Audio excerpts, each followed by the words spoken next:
Paano po kung yung age halimbawa 49 na ngayon? 15 years ang long term, ma-approve po ba? So 49 ka na ngayon, mag-apply ka ng 15 years na MPL Flex, ibig sabihin 64 ka nang ma-fully paid ang inyong MPL, retirable age, at malapit na sa inyo pong mandatory retirement. So yung tanong, allowed ka ba ni GSIS na mag-avail sa MPL Flex? Ang sagot po dyan ay allowed naman po. Walang problema at hindi po problemahin yan ni GSIS kahit ikaw ay 50 pa ngayon, no? O kaya ay 55 at nag-avail ka ng loan sa kanila. Bakit po?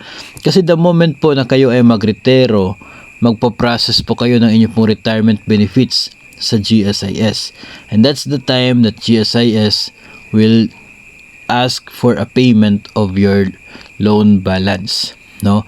Kung kayo po ay mag-avail ng lump sum, no, na retirement option, ay doon po ibabawas sa GSIS yung inyo po natirang balanse sa utang. So hindi naman po yun kawalan or hindi naman po yun pang-abuso sa part ng GSIS, because that's the proper way. Diba? Kung mayroon kang utang na, and then ikaw ay mag-retire, so dapat mong bayaran yung natira mong utang para matatapos yung service mo, out ka na from your responsibility sa inyong pong trabaho, at maging sa inyong utang from the GSIS ay out na rin po. Pero kung hindi po kayo mag-avail ng lump sum at na yung decision po ninyo ay mag-avail na lamang ng pension agad. So kapag pension agad, 18 times ng pension ang makukuha po ninyo. Equivalent yun sa 1.5 taon na pension. Tapos the following month ay kayo pa ay mabibigyan na agad ng pension. Kapag pension agad ang pinili po ninyo, may bibigyan po kayo ng GSIS ng option. Pwede pong bayaran ninyo in full yung natirang balance ng inyong utang gamit po yung 18 times na pension na inyo po makukuha.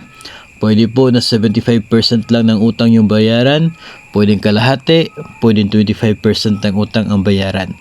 Pero yung natira po na balance sa inyong utang, that will be payable into 3 years under the CLASP ng GSIS. So wala pong problema sa kanila yon kasi kukolektahin naman talaga nila yon pagdating po ng araw. Kukolektahin po nila from your retirement benefits mula sa GSIS. So yun po, no, as long as kapag nag-open kayo sa GSIS Touch at sinasabi doon na pwede kayong mag-offer ng loan, pwede kayong mag-avail ng loan, hindi naman po binabanggit na you are not eligible, then pwede po kayo mag-apply, no? And GSIS will provide you with the net proceeds, no, na inyo pong ina-applyan. Pero tandaan na ang kapalit po niyan ay sa oras po na kayo ay mag-retiro, no? Option pa rin po talaga if you decide to avail for any loan, no, sa GSIS man o kaya sa mga pribadong bangko, that's your option. And of course, talaga naman pong sisingilin ng GSIS yung inyo pong utang sa kanila para meron po sila mapang magamit na pambayad na rin doon sa mga retired members nila na binabayaran nila ng buwan ng pensyon.